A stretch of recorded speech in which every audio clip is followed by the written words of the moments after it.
At Twitter. 3, 2, 1, and we should be live. Mr. McWomble, you want to go ahead and take away the intro? Thank you very much, Matt. Hello, everybody. We are the Beerumverate. We are a group of guys who like talking about good beer and video games, and maybe sometimes fruit beer. But I'm steering away from that one today. We are not here to promote drinking. Please drink responsibly. Please like and subscribe, and ring that fucking bell. Any beers or breweries we may talk about are not sponsoring us. That's not a bell. That is a beaker. And a pathetic beaker it is as well. It's more pathetic than Beaker from the Muppets. Any beers or breweries we may talk about are not sponsoring us, but if you fancy doing so and we like your beer, you'll get a free plug. Well done, everybody. And just like to point out, who's Michael Pactor's favourite person on Sifted? Me! I don't know if you saw my comment. I'm pretty jealous about that. Keeping it going. Is it because of your name or because of your questions? Just because I'm generally awesome and modest and handsome. And did I mention modest? Modesty is one of my best qualities. I think you share a lot of similar traits to Marcus Beer, which is probably why he favors you. In more ways than one with the beer. Yeah. No. Right. So, Mitch, welcome back. You had a week's hiatus. How are you? Good. Yeah. I did not want to. I had to work the next day of the time you guys recorded, or else I would have been up and committed 2 o'clock in the morning. But, you know, my only hot take on that game is it is just too much space and not enough fun. Yeah, I see where you're coming from. Which game was that? Red Dead Redemption 2. What do you mean you didn't watch the last show? No, I actually did not. Matt, but I did. The archive is live and up on Sifted if you want to check it out. Yeah, it's got a reasonable amount of views as well. And welcome back, MykeQ. Welcome back, second time round. Thank you. Good. Moving on then. Well done for that. It's actually the canon pronunciation is MykeQ. MykeQ. Okay, we'll have to keep that in mind. Yeah. Thanks for that, MykeQ. Figured. Yeah. I'm here to cause trouble. As normal, Matt, do you want to kick us off with beers? Yes, I will kick us off with beers. This week I have something entirely different, something new. I have a vanilla cream ale from Mother Earth the hell? Brew Company. Oh, that is delicious. I've had that. You've had it. Nice. Yes. So it's called Cali Creamin'. I don't know if you can see it. I've already drank about half. Surprisingly, I don't know. I've been digging the sweeter malt beers lately, and I don't know if this had, like, when they were developing the recipe, I don't know if this had like vanilla notes and then they added extract to it, or how they did it. But it's a nice balance. It's not overwhelming. It's just hints of vanilla bean. So I'm actually really enjoying this. I picked it up at the store and was not going to until the guy at the store was like, yeah, you should really try that. So props to the guy at Lee's that turned me on to this. Yeah, that sounds disgusting. Mitch, what are you drinking? So I'm going with because I'm in Minnesota, whereas where I live. I'm originally from Wisconsin, so I did some Wisconsin beers already, but I decided to grab them. Never would have guessed. You've never brought it up before. You know. Neither's Evan. He's never brought up that both you and he are from Wisconsin. You know, the one thing that I always am satisfied with is there's always someone from Wisconsin on the podcast, no matter. So, even though I was gone last week, Evan was here to hold the reign of Wisconsin. So I went with a Minnesota beer instead. And so I actually found this beer. I used to work as a server for probably about a couple of years ago as a side job, just to do a second job. And we would serve this type of beer, the same brand, but not the actual beer. This one's a different one. I saw the name and I loved it, but the brand is Shirley. And so the one they're really known for is Shirley Furious, is the one that they're known for. But this one, I saw the name and I had to get it. And actually, I just tried it a while ago. It tastes really good. It's called Shirley One Man Mosh Pit. One Man Mosh Pit. I like it. I like the can design too. That's cool. Yeah, the cans are really... I'd pronounce that Surly. Oh, probably, yeah, Surly. Sorry, my bad. I thought they were going for a thing like that. They say... McWomble would be well aware of the time and place to use that word at all times. Surliness, yeah. It's basically any time I walk into a room. And then they say basically some of the stuff that says, they say some funky stuff on here. So one of them is running in a circle and shoving yourself is optional. All right. But yeah, so that's and I'm doing on a full classical. Oh geez, I hate cans. Oversized. Oversized Pilsner glass. I really like that glass. That's called a German juice glass. Nice. Because they just chug it down like juice. Correct, because like this is what like they would call like a normal size, like a small beer, and then you get those gigantic Husenkratzen mugs, you know, for the festivals and whatnot. Mr. Mitzit Picklick, what are you drinking today? I am drinking two things from opposite ends of the spectrum. One is a Lion's Head Belgian white ale. Now, anyone who actually knows Lion's Head is that they're best known for their $13 for 30 boxes of cans of ale. It was the lowest I would stoop while in college, but they actually tried their hand at making some real beer. And I'd have to say the first couple of forays have been quite palatable. The Belgian white, I enjoy it because it doesn't have that. It has the Belgian flavor, but it doesn't have that kind of overwhelming, like the chalkiness that kind of sticks to your and so it's a little bit smoother. And I feel like I could drink more than one of these because most Belgians, I feel like I have one and then that's all I can do for the rest of the day. Yeah. Not because of the alcohol, but just because of the caking feeling that it has. And then the second I have is from the Maine Beer Co., which is one of my favorite breweries. This is their very simple pale ale called Peeper, but it is so crisp and has just the hint of hops and stuff in the ale. And as you can see, that's like I don't know if it can focus, but it's a fairly it's pretty cool. lively. Oh, that's excellent. Like a lively effervescence to it, because there are some beers that you pour in, they fizz up, and then they go stagnant very quickly. Like this one is quite energetic, and it like remains interesting the whole time that I've been drinking it. It's not Dinner. Dinner is one of their IPAs that is probably rated like 4th or 5th best in the whole United States, and you can't get it anywhere except going up to their brewery, waiting in line for 3 hours, getting it because they never have enough to actually even ship any. But Peeper is one of those ones that's good enough that gets out further afield down here to Pennsylvania. So nice. Right, and myself, I'm drinking something new, Brick Brewery Peckham Rye Red Ale. And they weren't lying when they said it was red. Wow. Not overly hoppy. There was a beer that I was going to drink in honor of McWomble. Very malty. It's really this stuff.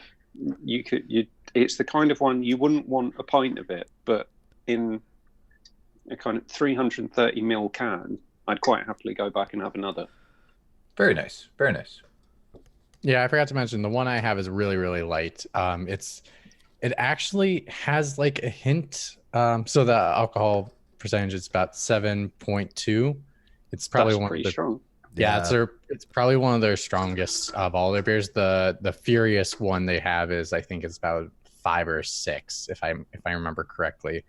But this one they call it in Indian. It's an IPA for them. They do all IPAs for them, and they're located in Minneapolis. They also have a little restaurant in their brewery that you can go to as well if you wanted, and they do pairings with their foods.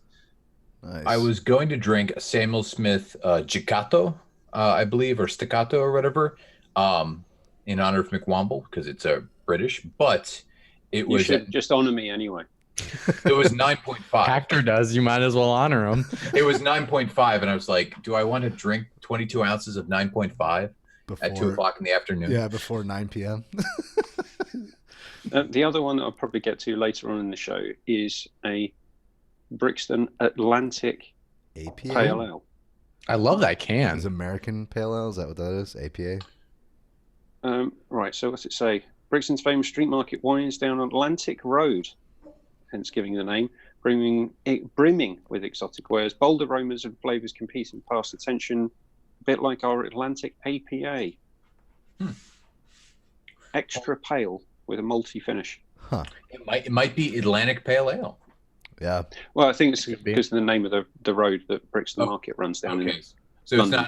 it's not an established genre of APA. It's They could try Atlantic. and create one. Pale Ale. Why not? Fair enough. Right. Rumours. Who wants to start? Because I'll go. I haven't got one. I got one. Mitch, I'm go. disappointed in you. Jesus Christ, McWomble. I blame influenza for a great many things. It's all good. I've skipped rumors a couple times, so But you don't want to be Matt. That's the thing. I actually have one today. But you do yours. Which I didn't get to say it last week. McWomble, you guys talked about your wife and how like Matt likes your wife. Well, because she thought I looked like David Hasselhoff, I like your wife as well. We both, even though we've never seen her face, I like your wife. You can give her a shout out for me. So I have a rumor. So my source is back in action. He's all hyper, and he's a lot more cooperative. I don't have to do very much anymore. That's the brainwashing kicking in. I know, seriously. I made him watch hours and hours of Jeff Keighley talking about how much he loves Hideo Kojima. And it got him to break. It literally did. So my rumor that he told me while watching that, he's like, oh yeah, I totally got a rumor. I totally got some news for you. And I was like, okay, what's going on? He's like, so, Ghost of Tsushima has been talked about constantly about how, they're like being delayed till next year to go out with the PS5 or the PSV, which I love that name, by the way. So there's rumors that's happening, and no one knew the reason why, and they thought, oh, it's because of the PlayStation 5. And then he's told me, no, it's not because of the PlayStation 5. It's because, Ghost of Tsushima is kind of based off a realistic story. They're going with a realistic sword fighting action. And so, Death Stranding beat them to the punch. They were going to have a peeing mechanic too.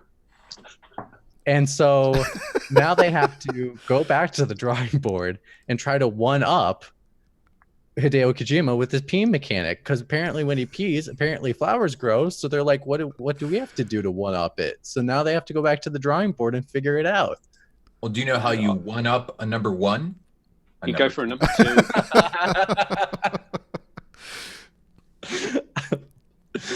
Oh my God, that's genius. Oh, that's so great. None of this is scripted, by the way. I just had a text message come through, and it said that the new version of PSVR is going to be bundled in, and it's going to be the PSVR. The PS Verve. There's There's only a couple of things that make that sound. One of them being my cell phone on the desk, and another I won't talk about. Good. Matt, rumor? So I have a friend of a friend who's a friend of Kyle Bossman's friend. So this is like sixth hand that I've heard this. Okay. So it's Kevin Bacon. It's a bit like Kevin Bacon. Yeah, it's All a right. bit like the 6 degrees or the 7 degrees. Jeff Keighley does wear socks. He just wears the booty ones that are cut off below the ankle. So Kind of like in that's why at the Game Awards it looked like he was wearing loafers with no socks. exactly. So this is what I've been told. I don't know if it's necessarily true, but It's not that he can't afford socks, or he's got something against socks. right. it's that foot lingerie. Like it's really small, very thin, sometimes sheer. Like, Well, he wanted to look really sexy for Hideo Kojima. He wanted to show some leg. So part of the reason that he wore boots at Gamescom, was it Gamescom Live tonight or whatever, was because we were talking about the fact that he wasn't wearing socks after E3. And he's made a bet with Kojima. And basically, if Death Stranding does not sell 1 million units on the first day, retail, then Kojima has to buy him a pair of regular crew socks. And does that crew sock have a ring in it? Maybe. to complete the bromance, maybe. At least one of them is hoping. One of them scanned their face for them. It's how much actually more commitment you get. it's the socks are actually modelled on Hideo Kojima's feet, so they're actually what they do is they're gonna sew them over Norman Reedus's foot. So it's actually gonna be, Norman Reedus's foot is gonna shape the sock that Jeff Keighley will end up wearing. But that's only if it doesn't sell a million units on day one.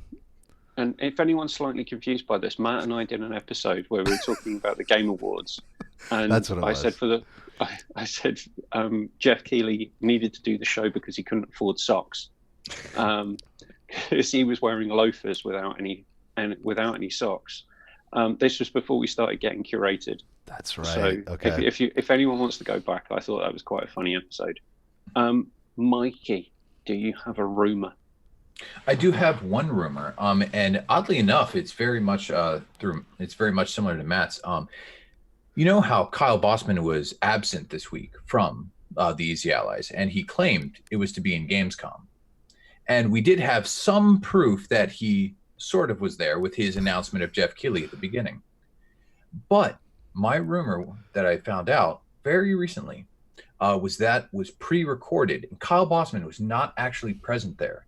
The reason he was there is because he was in Germany, because he found out that a possible sequel to Princess Bride was being planned, and he flew over there to beg in person for them instead of making Princess Bride 2, to make Shrek 7 with several conjoining games and a semi-digital based battle card game to go along with it.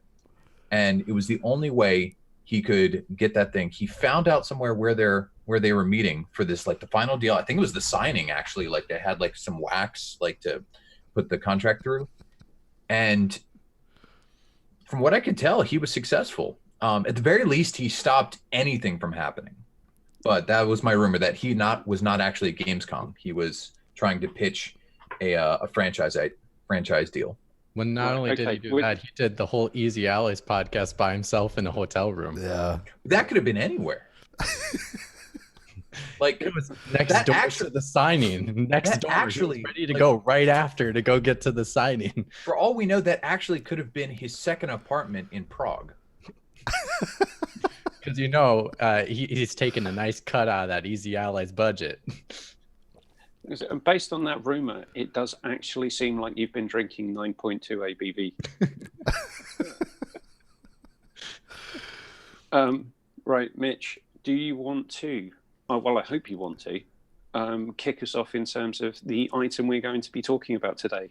Let's go. Of course, yes. So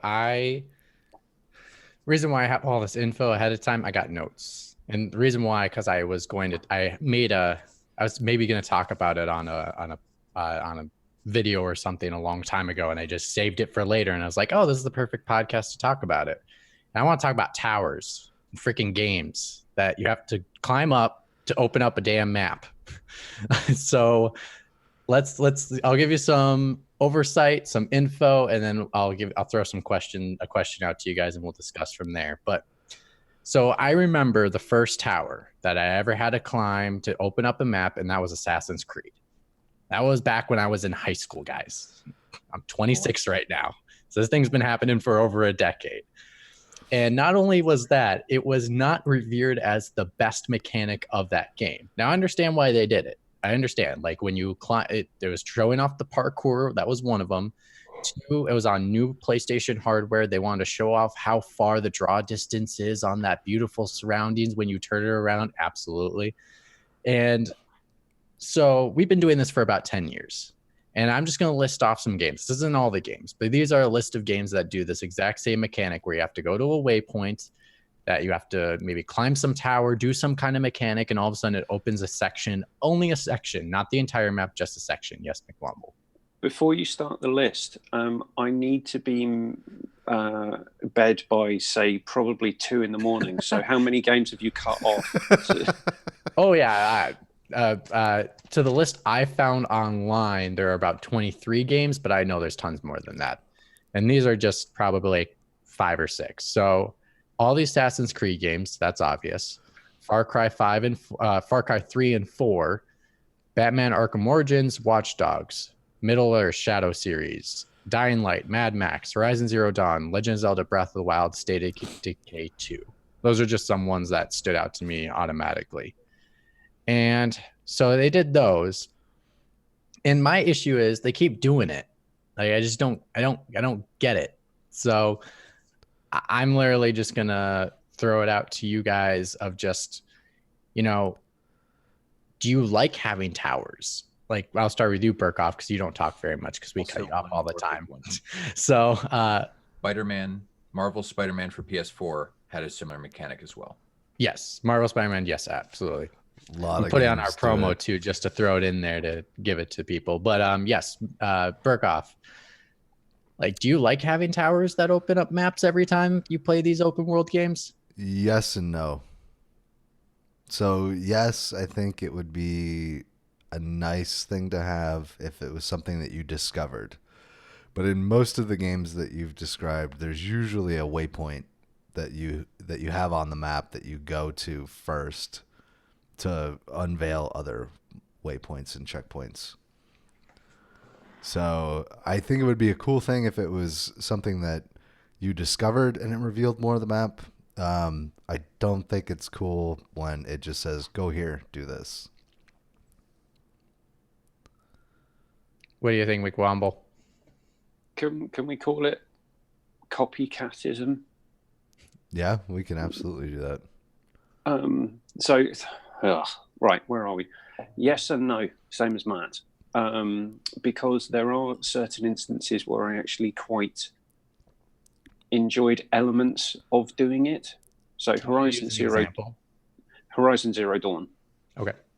So you find one of the big walkers going along, then you've got to figure out the path up to get to a point where you can jump on it, and then you climb up, and then it actually kind of makes sense as to why a section of the map is actually opening up, and it's linked to the fact that you as Aloy have your focus. So you hack one of these big radio tower things, and then it kind of makes sense as to why all these icons are popping up on your map, because it's registered in the system linked to your focus that there is these things here for you to go and try and explore and find. What I think is a bit more lazy is the example of the Middle Earth series, which is you just climb a tower, you bang a hammer on an anvil, and then suddenly there's loads of shit for you to do. Go do shit. Well, that's the Assassin's Creed example too. So yeah, I guess in context, you're more like when it's in context, you're okay with it, but when it's not in context of what's like going on, it's an easier way to try and partition what's happening. In going back to what we were talking about last week in Red Dead, I do quite like the way the map opens up in that, which is in the same respect. There's not any gated off areas in Horizon Zero Dawn, but you can just explore. You don't necessarily want to go everywhere because you don't know what you're going to find. But in the way they do map reveals in Red Dead 2 was very clever in a way, because it was the case of Arthur choosing to pick out things in his notebook which were of interest, rather than the game telling you that there's 100 different collectibles in this area now because you've ridden into a new area and climbed a hill and put your binoculars on and scanned an area for a bit with a nice panning cinematic camera pan. And that's where I think it gets a bit samey, so that you've built a mechanic to put busy work into a game. Is that kind of where you're coming from on this, Mitch? Kinda. Yeah, I guess the big thing, and you made a great point when you talked about Red Dead Redemption 2. I think one of the, and it was going to be a later point that I had in my notes later, but whatever, we'll talk about it now. So basically, I think if you look at the two best games from last year, that's God of War and that's Red Dead Redemption 2. And obviously you can question of which one was the best. I think God of War was the best out of the two personally, but whatever. They both did something great. And they both create a sense of discovery for the player. And I had never felt so refreshed when I was playing God of War, when I was finding such sense of discovery playing that game, where you just go to a place and then the map will open up when you go to that area. It's just a bunch of fog. Or like Red Dead Redemption 2, literally the map is blank until you go to that area and all of a sudden it starts to open up. And that way it doesn't feel like it's busy work. And at the same time, you could find interesting things, where in God of War, I found a complete level that was like literally 5 hours long that had nothing to do with the main mission, but I discovered it. I didn't have to see a waypoint to tell me, hey, go over there. It's more like, I think what God of War did amazingly, I think it's one of the best, it's my favorite game of all time so far, of my entire life. And what it did so well is it used the game itself was telling you things without forcing you to do things. So an example is Atreus the Son would tell you, oh, let's go over there. That seems like an opening spot we could go through. And it's like, cool, that sounds fine. I'll go through there. And we did go through there. Listen, hey, listen. Except not like that. Boy. But yeah, so it goes through there and all of a sudden I discover something truly amazing. I'm not going to give stuff away because Burkoff hasn't played the game, which I'm yelling at him for, and he still needs to play the darn game. It's all right. You can spoil it. I don't really give a shit about that. There's a freaking dragon in that level. All of a sudden you find a dragon and you're like, oh, that bit is really cool. And you're like, what? Like, I just never felt such discovery in games until I started, and I was like, this is such a refreshing concept. A great part about God of War as well is because you could describe the level design as being semi-linear, but you've got your critical path, but then you've got your branches that you can go off on. And if you just want to mainline the game, great, go and fill your boots. You'll have a great time doing that. But if you want to go off and explore, you can find all of these really cool things that will just pop up and fill 5 hours worth of your time. Matt, what, for the love of God, quit smoking and play God of War. I have a I was couple gonna say, of things. Mikey, you need to chime in and talk about whether or not you like the mechanic. And Well, overall, like I do understand the original purpose of the mechanic was to kind of create some cinematic scope of like, hey, just letting you know like what's going on, like different things. Look at how big our world is. Indeed. You can touch everything. There are what I was going to say. There are two games where, for different reasons, I do like the implementation of the towers. Number one actually is, or at least I think it kind of fits the most, is Far Cry 3. Because with the radio towers, what it would reveal, sometimes it would reveal things that it had no business revealing. But for the most part, it would reveal settlements in areas that had human people. And you could kind of argue because, oh, now that you fixed the radio tower, you now have better reception and are linked into different radio traffic that's happening. So you're like, oh, there's a base over there. And also you're kind of observing it and stuff like that. And so that felt, in a way, to me, a good a good to decent implementation of that More system. contextualized. Correct. It was very contextualized. I still didn't like having to do it all the time, but it still felt like there was a logical reason. It's not kind of climb. Here's busy work. Yeah. I mean that's a side effect of it, but at least it was contextualized. Breath of the Wild, it was never contextualized, but those towers weren't set as a waypoint on your map unless you set them as a waypoint. And so I hated the towers in Breath of the Wild. I loved because it gave me a very tall warp point that I could go to, and then I could jump off and fly to wherever I wanted to. But I hated because of personal crippling neuroses. I did not touch any of the divine beasts until I had gone through that entire map and unlocked it all. You are exactly like me, sir. I did the exact same thing, and it made me hate Breath of the Wild a lot more than I expected to. Well, and so like I do the water divine beast. I'm like, son of a biscuit. I would have loved to have had this waterfall swimming ability hours ago. I do the Rito village. Wow, I would have loved to have been able to launch up into the air hours ago. Mm-hmm. And so it was a personal neuroses of mine that I'm like, okay, no. This is the busy work. I'll get that over the way. And then I could drive through to the main point of the game. And I wish I hadn't had that. And so I hated doing that. But Breath of the Wild has in it, combined with the towers, one of the things I dislike in a game, because it already sets the box of how much I can play this game, is it has a rudimentary like shape or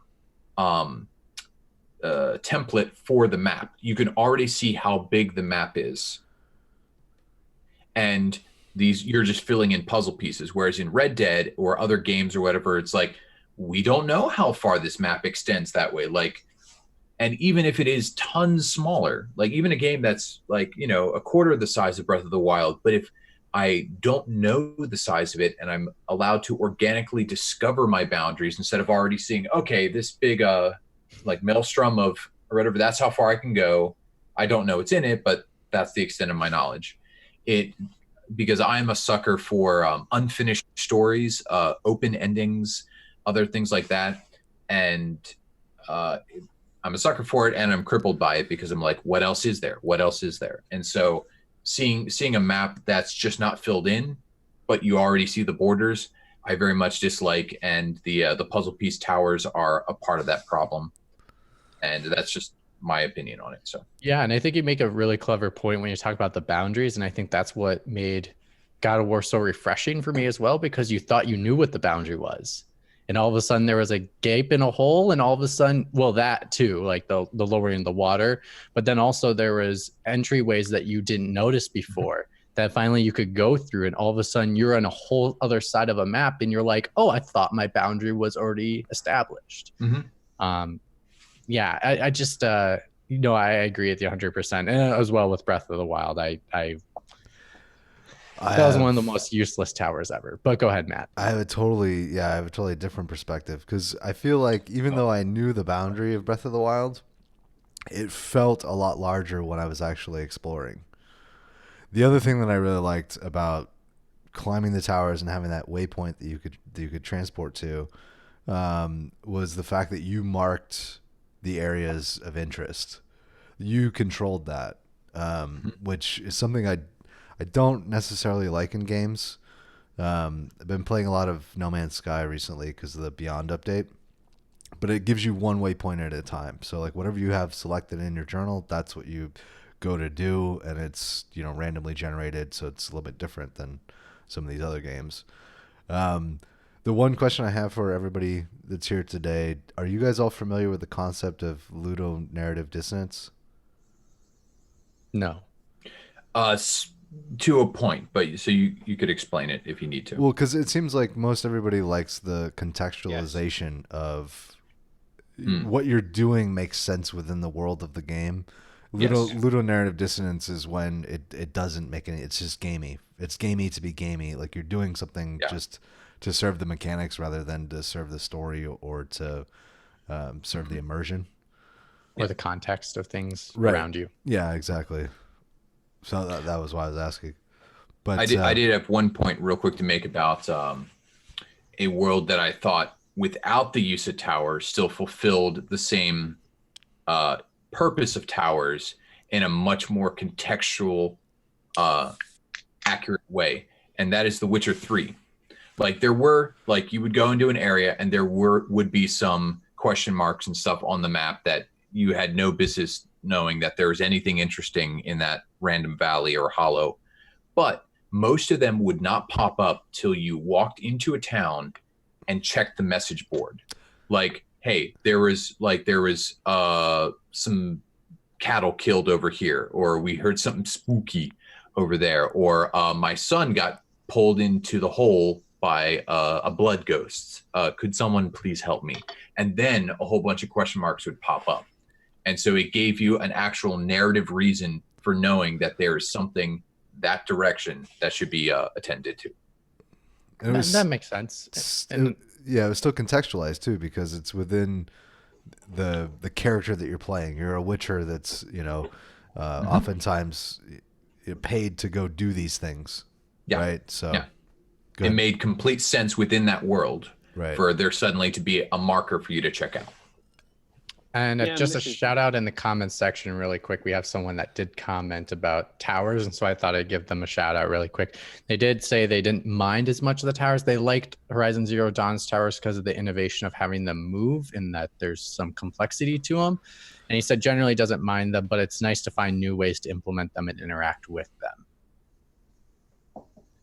Go ahead, McWomble. I just think people have gotten a bit... They're overly used now.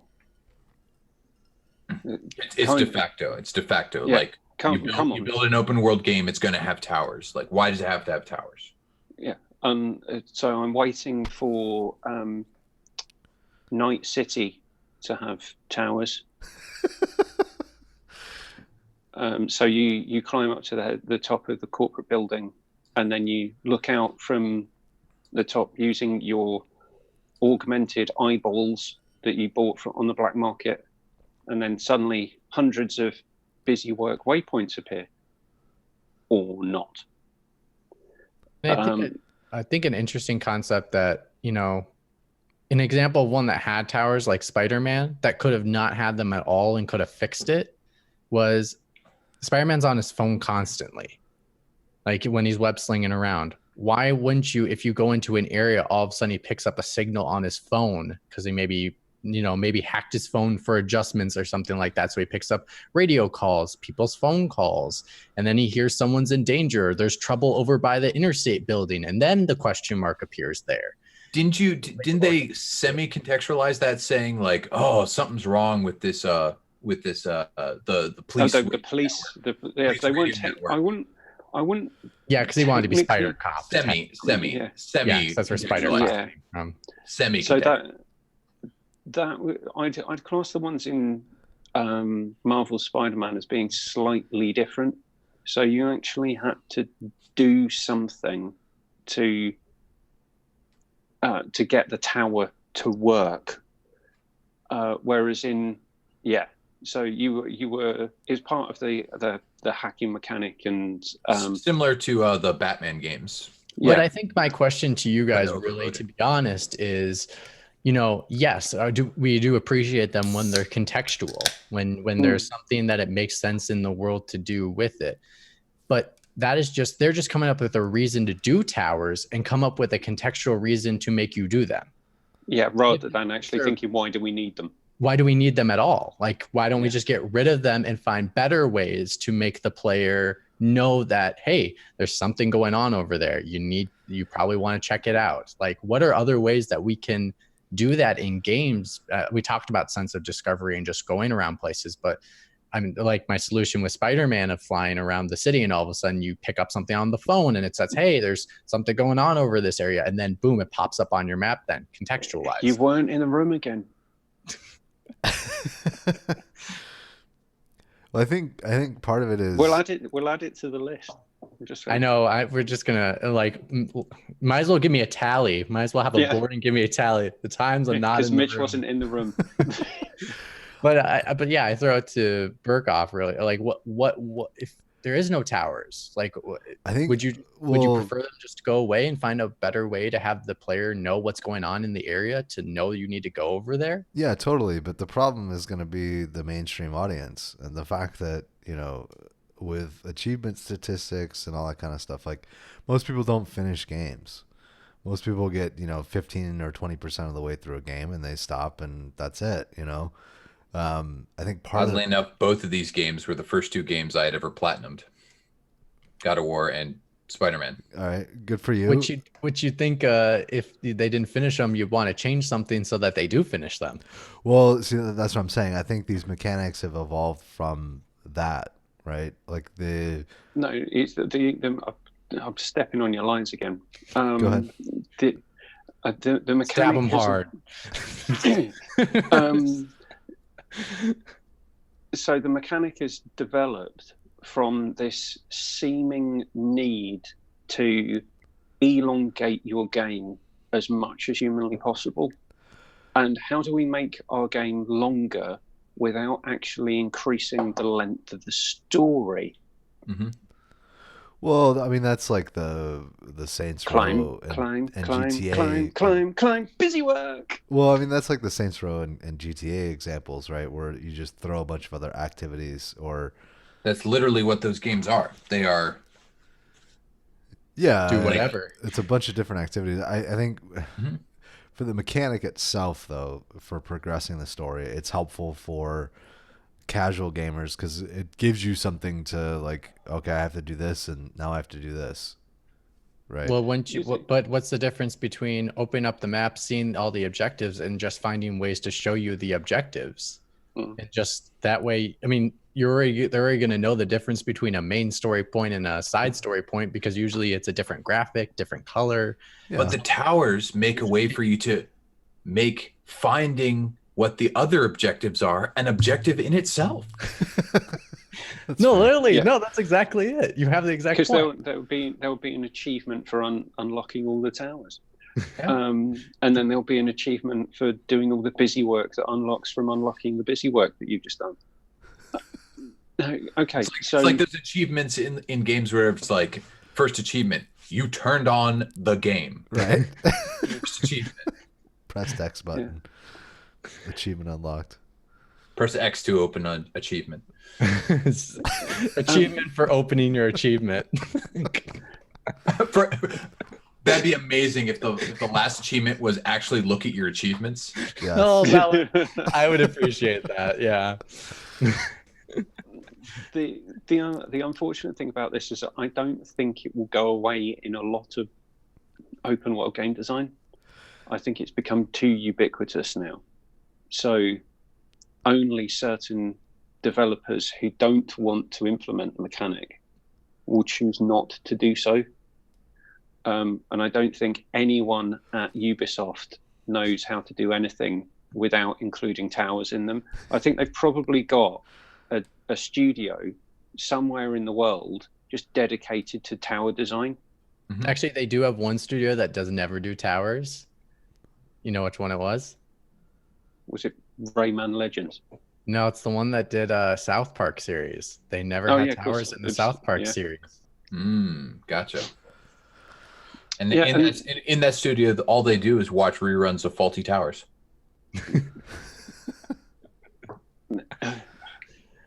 And so, right, the thing about kind of a mechanic to explore or expose the world that you're in, I think how they could do something better that does actually include a tower of some sort would be, say, if you've got a gated portion or a walled portion of the world. Mm-hmm. So you need to actually get from somewhere to another location, but you don't know how to do that until you can actually survey the new portion of the map. Mm-hmm. That would kind of make more sense. But just the sense of, oh, we've built a load of towers in Mordor because there needs to be towers because you can defend towers and towers. And more towers. But these ones are actually invisible towers so no one can actually look at these towers. But And the towers are there, and they're towering. And there's 2 towers. I just thought of a game that has the most sneaky, subversive towers of them all, and that is Hollow Knight. The towers are the map maker guy. Okay. You have to go to him and talk to him to unlock the rest of it. Because you cannot open them up at all without yourself. Because I was trying to think of how to actually realistically contextualize, like, say, exploring a map, and either you would have to, like, you yourself would have to be like drawing a map as you went. Say it's like an older style, like a older themed game. So like you'd be drawing in the map as you actually explored it, or you had to like send out people like, hey, go check out this valley, go check out this mountain or whatever, tell me if there's anything interesting on it, and then I'll go back and check on it. And so the map maker, I forget his name or whatever, in Hollow Knight, he's already doing that because he's just obsessed with cartography. And so you pay him a modest sum of geo, and he's like, hey, here's a copy of the map that I've been working on. And now you actually have something to work off of. But your character, because the Hollow Knight is quite hollow and he's not spending his own time filling in the map, you'll never fill out a map without talking to the map maker. So it doesn't say like reveal objectives and other stuff like that, but it does give you a context for the area you're in. And I'd argue it's like a sneaky subversive type of tower, but that one makes sense to me because there's someone actually making a map of this area.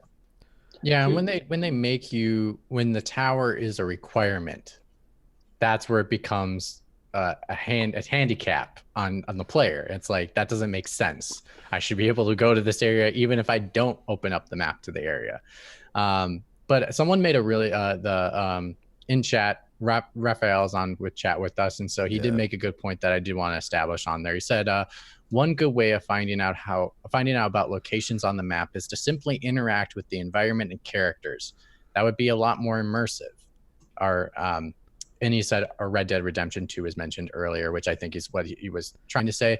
So I guess I throw the question to you, Matt. Would you prefer, and I guess we had this conversation a little bit earlier when we talked about Final Fantasy IX, and we're talking about how I had to talk to every single character to be able to know how to do stuff or to go places. So that is interacting with the space. That's totally like, that's full immersion interaction with the space around you without telling you exactly where to go.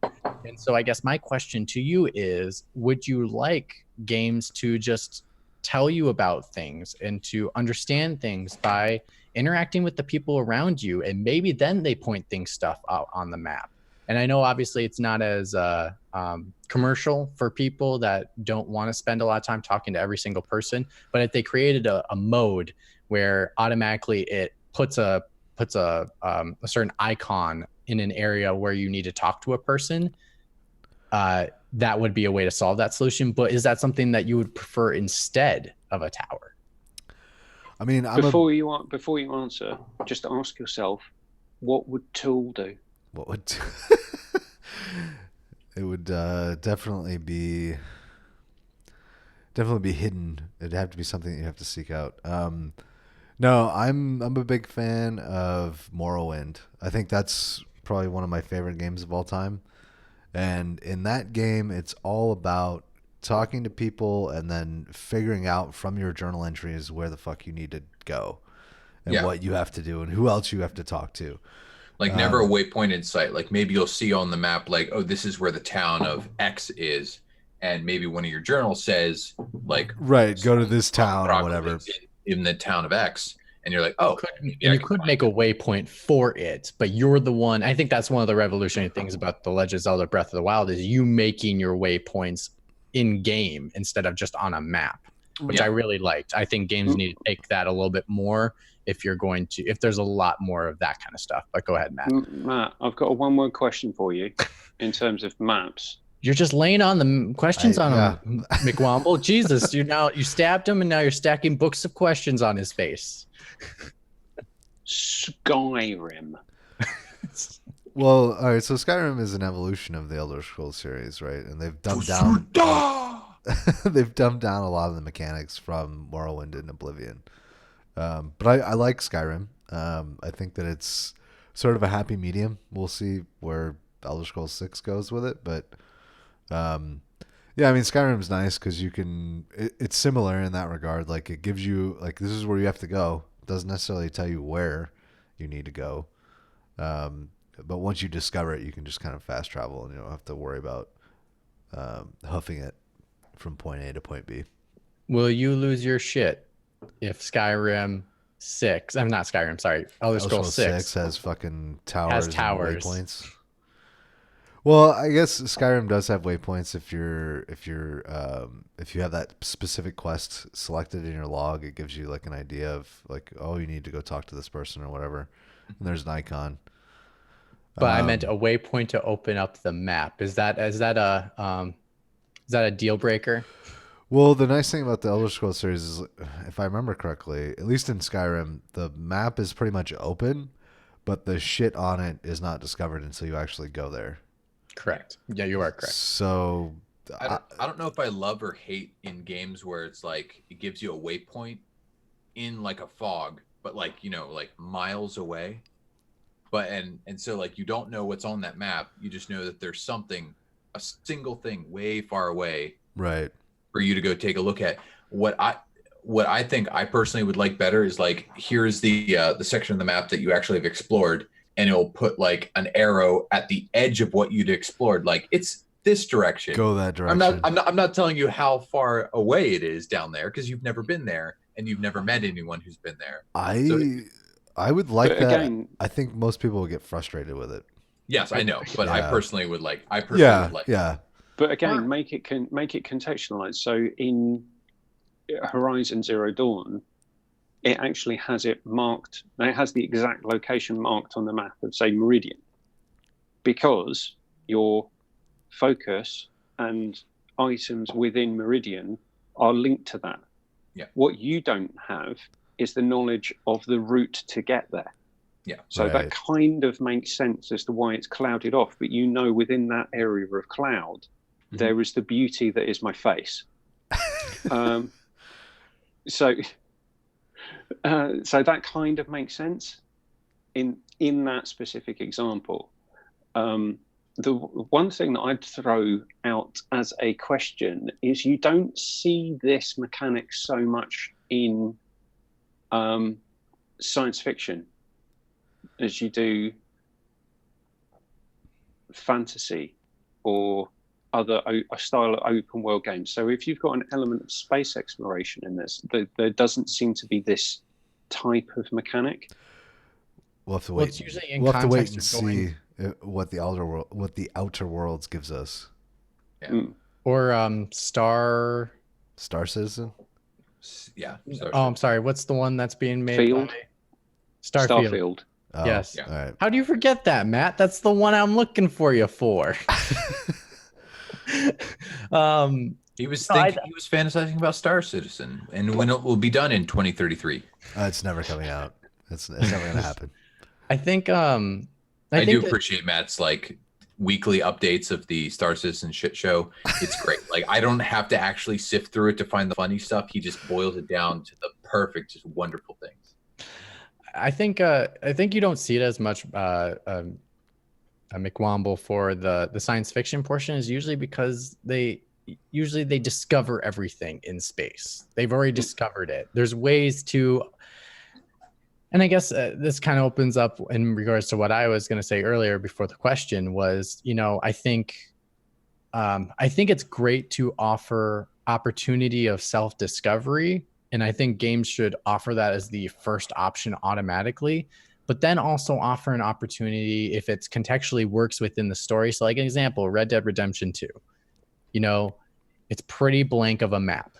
And then when you learn about a city, that you see the city, you see the waypoint, you just don't see how to get there.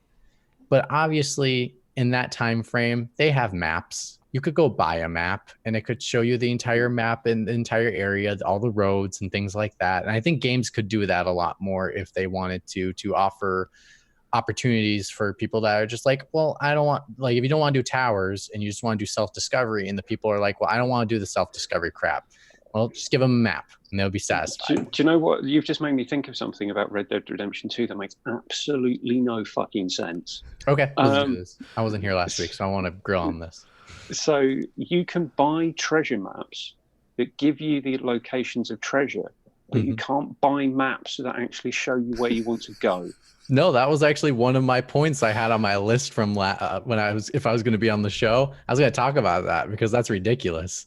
The fact I can't buy a map and understand the layout of the roads, how to get to a town, but you yet can buy one that gives you the exact within like 2 feet of how to find a treasure. Exactly. It's like the guy didn't just dig up the treasure himself. I was very disappointed in Rockstar. Usually they're much better than this.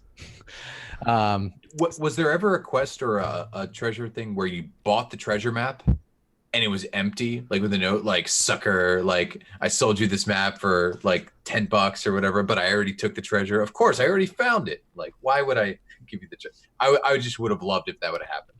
I actually never seen it, but I wouldn't be surprised if it wasn't there. And if it wasn't there, I'd be surprised because that would be a genius idea. Yeah, that needs to be something they do. And then you like go kill the guy because he sold you a shitty map. And then get the treasure off his body. Yeah, take the treasure off his body.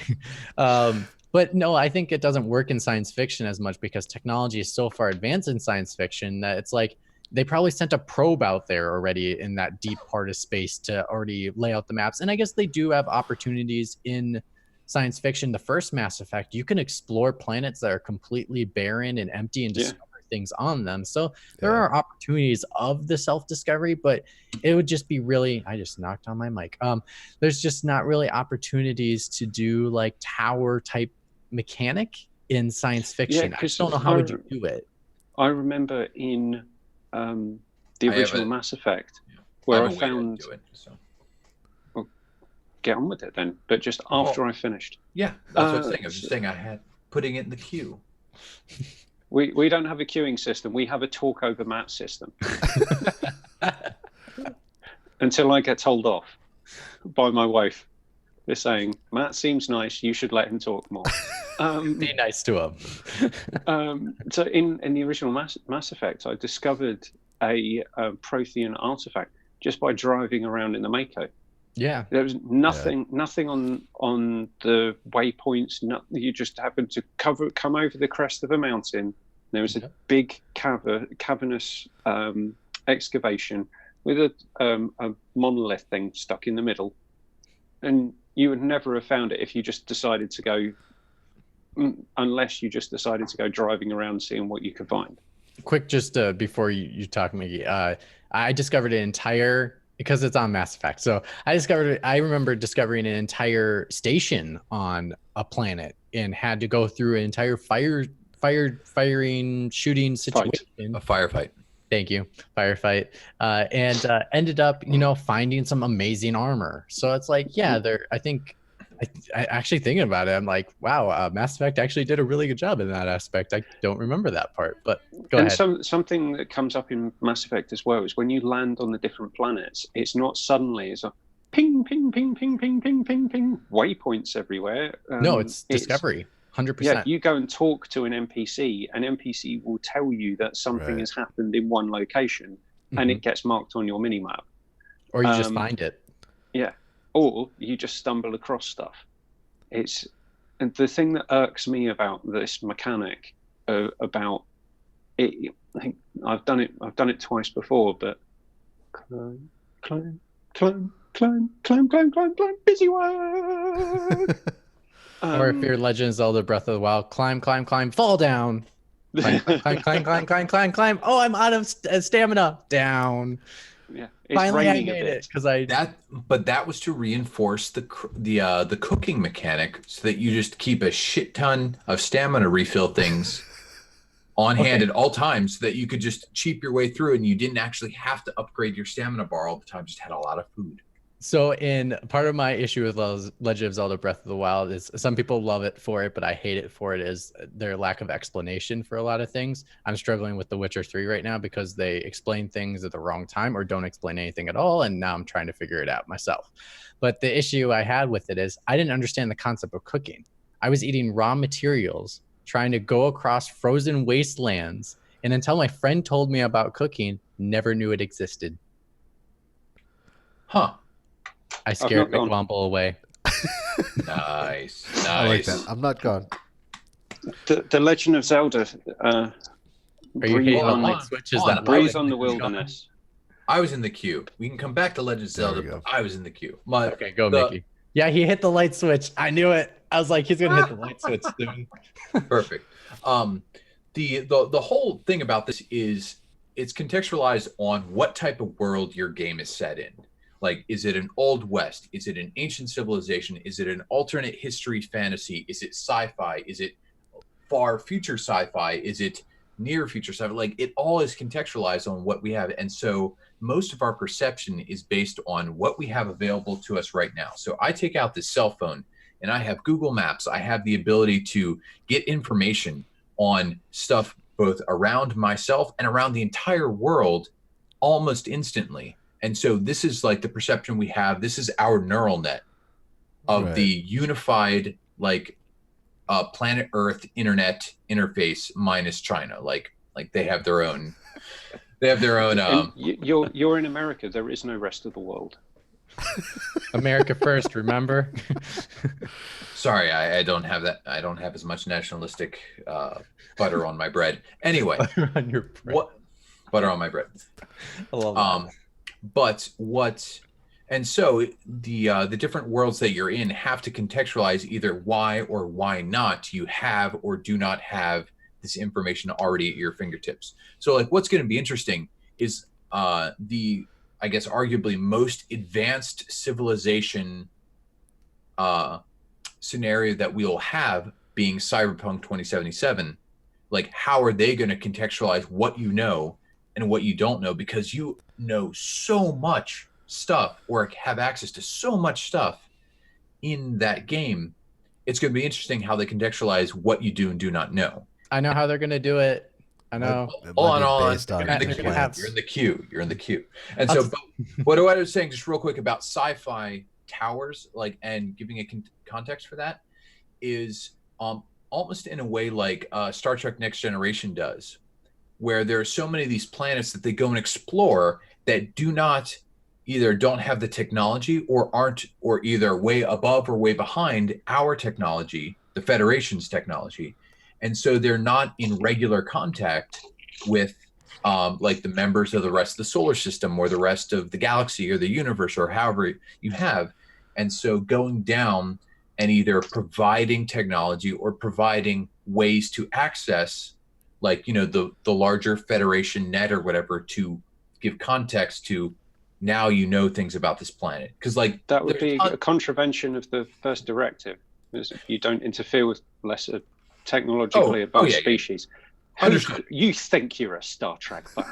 You, sir, can Hold on. There's been many times that they've violated the Prime Directive. Yes. Yeah. No, but what I'm saying is that they have a very good reason in that show. It's not a game, but it's a show of why they already don't know everything about Prodigan 6 or something like that. And so if you wanted to... Is that what you would call a planet if you discovered it? No. Oh. I would call the first planet I discovered Lawrence, and then from there I'd have to maybe come up with a system. Of Arabia, the next one? Depends if you spell it with a W or an AU. So I know how they're gonna do towers in Cyberpunk. You're gonna have to go into a corporate building, a tower, climb to the top, hack into their systems, and you get to figure out all the info about all the black market dealings that going on, so that But why does that let you know what hobo is looking for his lost cyber rat? But like- who know? Hobo's not. He doesn't care about Hobo. He's a cyberpunk. He gets to do whatever the hell he wants. He I doesn't. don't know, but there's going to be a quest where, like, some very No, technological... he cares about money. hobo That they clearly established that. is that looking the for character his doesn't- favorite pet cyber rat. I know that. Why would the corporates care about that? No, I the know that- corporates don't care about that. He's not going to care about that either, because it's all about getting money and surviving. And so he has to know the black market deals, so that he can make enough money to just keep living a life. That's Front door shady deals? front, Well, back, there would- side, corner slots. You know, the whole whooparoo. Hobbit hole entrance shady deals? There'll There is be- a cyberpunk hobbit hole. I will be over the moon. I will give this a perfect 10. Super side thing, just because I am such a big fan of the Witcher world. I want like just to be the tiniest nod that like Geralt actually like lives forever or something like that. And like you find either a reference to him or you find just this grizzled old guy like in a hood, like in some bar or like some faraway place. Like you never actually do anything with him, but it's voiced by the same guy. And you're like, oh my, like all you do is get like a glint of a weird organically slitted eye, not cyber, like, and I want the world of The Witcher to actually slowly be part of Cyberpunk 2077. Do you know what'd be even better than that? You walk into a bar and someone's playing The Witcher 3 on their PlayStation or whatever console they're playing it on, and they're going, "Oh, you're playing that old shitty game?" That'd be a pretty good. Actually, Keanu Reeves would say that. Keanu would be going, "You playing that shitty old game, Samurai?" The other thing that they could do is you walk into a bar and people are actually playing Gwent on an interactive table. That would be cool. Like in Star Wars Episode 4. Yeah. Like the holo so table. But the characters are actually in kind of holographic models. So when you play a card, I need to go practice on The Witcher more. All right, gentlemen. It's been over an hour. I know. I was just going to ask a question. Fine, you can ask one question. That's all you get. What if because I was going to bring this up, I forgot to put it in the notes, but like Mike said, what if in real life we had to unlock maps by climbing towers? So I would go to a different country. We'd all be on Google Maps, and I want to get to unagile. Yeah, I want to get to. I want to go from London to Newcastle. Oh, sorry, you've got to get into central London to climb up St. Paul's, to stand on the roof, to get to the train station that goes. Not only that, McWomble, you'd have to be in line because there's. I was gonna say like to climb up a tower to unlock the map, so you're not the only one. Effing wanker, get in line. And this is are you doing fake London voices for no Watch Dogs 2? Watch Dogs that was pretty fake London. And this is the thing. So why if we wouldn't do it in standard Cockney real life? Why should we have to do busy work like that in a video game? And it doesn't seem like certain developers have actually twigged that actually people can view this as being bullshit. That's why I hope people take note from games like God of War and Red Dead Redemption 2. I really think those are two games that game developers are going to look at and go, we need to find ways to emulate this. And I think they finally discover that, hey, the thing that we did years ago, the sense of discovery, is still just as impactful as it was back in the time of the PlayStation 1 era. And it's still impactful in that you can still do it and not have a bloody tower. Yes, I said bloody. And people don't change that quickly. Like Kratos has exactly as much charisma as he had at the start as he does at the end. Like you can't increase that stat. He's going to be who he is, just with us. It doesn't matter if it's been 20 or 30 or 60 hours. You don't change that much. Maybe you can get one extra point of charisma over 6 months to a year of practicing and honing your attitude and being, just a better human being, maybe taking a class. But no, you're not going to find a random tome in a box in the basement of a gremlin that's going to give you the ability to now get laid. It's just not going to happen. But you can find one to grow his beard just an extra inch. Yeah, but even the Rogaine perk, that still takes weeks. And it's not guaranteed. Does it have 4K fingernails? It's got 4K dirt on the fingernails. It's got So I think I'll end it on this question for you all. Do you think that, one, they will go away? And if so, how soon do you think the tower mechanic, not necessarily on all games, I think Assassin's Creed is going to keep it forever. It's their staple, whatever. Don't give a shit about it anymore, whatever. But other games, do you think other games are going to see the rhyme and reason and get rid of it so that we're not doing busy work to find busy work? Unfortunately not. To quote Yahtzee Croshaw, let's celebrate an industry that never learns anything. Tee hee hee. Yeah, I'll say no as well. I think it would be nice to have a story context, like you actually go and talk to somebody that says, "Oh, this is where this is." I I think in the interest of making these games mainstream and having anybody who's got a controller in their hand be able to jump in and play it, it's a necessary evil. Do you I guess I'll do one more just because I think it's a great way to end it up is what game do you think has a tower that you're like, this would be much better without one? The tower mechanic itself, not necessarily having a tower there. And I guess I'll start just so you guys can think about it for a quick second. My pick would be Legend of Zelda Breath of the Wild, because I think the mechanic itself of doesn't make sense. Yeah. Picking your own waypoints, having the tower there makes sense, of climbing a tower to be able to kind of like see the area, be able to make waypoints of where you need and want waypoints. They have the glider so you can glide across and get to the map farther. But to actually use it as a contextual thing to open up map areas, I disagree. The Shadow of War, Shadow of Mordor series is the one that to me makes the least sense, because like they even have to fake it by, as you approach it, like, oh, this is the ghost of a tower that was here hundreds, if not thousands of years ago. And somehow you're that one is the most. It's not even a tower that's here anymore. It doesn't. That one's the most egregious. It's like when my horse did yoga in Witcher 3. It doesn't exist. It's not the plane. Horse yoga. Did you see it on Twitter? I posted it. I missed that one. If you want to follow me on Twitter right now, because I am posting on my serious bugs in The Witcher 3. Hashtag horse yoga. It's like when my horse is doing yoga on a plane that does not exist. And then I had a bug where mission didn't work. And then the third one is someone pulled a Harry Potter of my body's gone and there's just his head. And it's like an important character talking to me. So if you want to find funny Witcher glitches while I'm playing it, I'm posting them all on Twitter. Keith. I think the thing I've just looked at it. It's just a place. How did this game get Game of the Year? I'm not sure. It's just someone's floating head and some swords. Right? Can I just go with a blanket statement of all of them? Oh, okay, sure. Let's If just you want to be boring. Yeah, get rid of it in everything. I did like Assassin's Creed.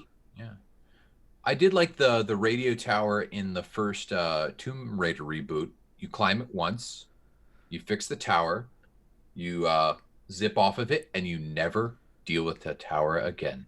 And that one had, it just I think that one was work. more story-based contextually. Oh, yeah. I don't consider that one a tower because it was basically the story was taking you there because you were trying to contact people. But it was an actual tower that you went to for a purpose. It has nothing to do with the rest of the conversation. No, it didn't open the map at all. So I would disagree. I don't consider that one a tower. Okay, go ahead, McWomble. Sorry, I keep cutting you off. I'm being... No, it's fine. What's my name? Matt?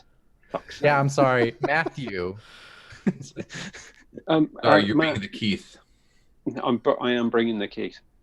Matt, you go because I'm just going to put if there was a room 101, I'd put towers and map unlocks as game mechanics in it. You go, and you can also say, do you think we've let you talk enough today? I've been let out of my cage and came on the podcast, and so I've had some time to stretch and talk. I think Assassin's Creed probably is my pick for the game that doesn't need it, especially now as we've entered this post RPG era of Assassin's Creed. And they don't need synchronization anymore. Yeah, I think Origins did a really good job of making it so that it wasn't like the previous games where it's fucking icon confetti on the map. It's actually, it reeled it back a little bit where you had to focus on what you wanted to do to unlock some of that stuff. Yeah, I mean that's my pick. I think we could do without it. I would much rather have a story context of like I talked to this person told me where this shit was, so I'm gonna go do that shit. Or they run after you and say, "Mister, Mister." Or that too, yeah. But yeah, any final thoughts from anybody else before we decide to? Yeah, my final thought is, Matt, you are a strong, independent woman who doesn't need to smoke. And you can mute McWomble anytime. You are administrator, sir. I could, Oh, but I choose not to. I choose that. I cannot wait till the one time you're like, I want to use that power. I'm gonna mute him, and you do. It will be a beautiful moment, and I better be there. But everyone just keeps like smiling and nodding and acting like they're hearing him. Like, but so he doesn't catch on for like 15 minutes. I would note, say, gentlemen. Sorry, nope, don't shut it off yet. I do want to two quick things. One, I do want to thank Mickey for joining us. It was a pleasure having you on. And if you ever do want to join the show, please message Burkoff, myself, or McWomble on Sifted. Yeah. We do have a discourse channel that we do kind of set up times for people. We're most likely going to have a guest next week if I remember correctly. So let us know, and we would love to have you join us on the show. The final one is I did ask Raphael is what a game did not need a tower, and he did respond, so I thought I'd give him a shout out. I missed that. Well. I do have the chat up, and he just literally launched it right before you said it, so I was like, I'm going to stop you right there. He said most of them could do without it. Only made sense at the start of Gen 7 to show off the draw distance, but right now there are so many ways to go around not having them at all. So I think that's pretty much a summary of what we all think. But again, if you want to join the show, just let us know anytime. And on that note, gentlemen, I should have probably done that in the intro. Yeah, that's your fault. I took it from you. We'll add it to the intro for next week. And on that note, gentlemen, we're out.